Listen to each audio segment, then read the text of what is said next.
1992 पासून 32-33 वर्षापासून काम करून राहिले भाजपमध्ये। मी वार्ड नंबर 79 जेव्हा होता हा पूर्ण मिळवून तेव्हासुद्धा मी वार्डाचा अध्यक्ष राहिलेला आहे आणि चांगली भूमिका निभावलेली आहे। त्यानंतर मी उत्तर नागपूर मंडळामध्ये भोलानाथ सारे अध्यक्ष होते, तर मी मंत्रीपदावर होतो। त्याच्यानंतर मग झरीपटका मंडळ आणि लालगंज मंडळ हे नियुक्त झालं, त्याच्यामध्ये मी झरीपटका मंडळामध्ये सुद्धा मंत्री होतो। त्याच्यानंतर मग पुन्हा मंडळाच्या निवडणूक झाली, तर त्याच्यामध्ये मी उत्तर नागपूर युवा मोर्चाच्या अध्यक्षसुद्धा राहिलेला आहो। 2 वेळा मी झोपडपट्टी आघाडी उत्तर नागपूरच्या अध्यक्षसुद्धा राहिलेला आहो।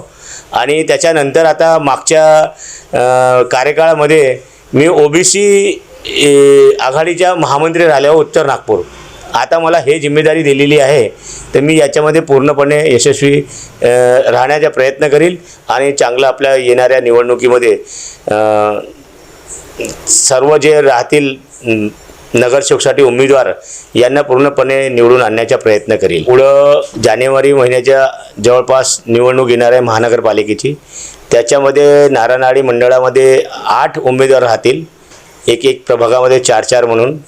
त्याच्यामध्ये ज्यांना ही उमेदवारी मिळाली त्यांच्यासाठी मी भरघोस प्रयत्न करीन का जे योग्य उमेदवार आहे त्यांना यावेळेस उमेदवारी मिळाली पाहिजे आणि भारतीय जनता पार्टीच्या सर्व ओबीसी उमेदवार जे कोणी भी राहतील त्यांना सर्वांना विजयी मिळाली पाहिजे, यासाठी मी प्रभागामध्ये 4 राहते, त्याच्यामध्ये 1 ओबीसी राहते। तर 2 प्रभागाचे मंडळ आहे, तर 2मध्ये 2 ओबीसी उमेदवार राहणार आहे आणि त्या दोघंही उमेदवारी। आणि तसं तर आता भारतीय जनता पार्टी म्हटलं म्हणजे 4 प्रभागात 4ही उमेदवारांसाठी जे मला योग्य जास्तीत जास्त जे प्रयत्न करू शकतो मी तितका मी करणार आणि त्याच्यासाठी संघटनाचे मेळावे घेईल आणि आपली कार्यकारिणीचा विस्तार करील।